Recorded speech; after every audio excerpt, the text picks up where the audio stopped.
Hi! Magandang araw sa inyo lahat. Narito ako para i-share sa inyo ang nabili ko kanina sa Magic Cream. Ang nabili ko ay ang flavor niya. What is this? Mocha. Yan. I-share ko to sa inyo kasi alam kong magugustuhan nyo to. Lalo ng mga teenagers like me. Ito yung cream niya. Dito yung cream niya. Ano ba yan? Anyways. Ang cream niya nandito pa din. Tapos, yeah. Safety yung straw niya. Malinis siya. So, what are we waiting for? Let's try it na.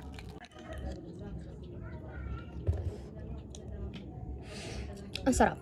Yung niya, yung tamis niya, tas yung pagka-mocha niya. Hindi siya over sa tamis. Yung mocha niya talaga yung matitikman mo kahit yung whipped cream is matamis. Titikman mo talaga yung lasa ng flavor na in-order mo.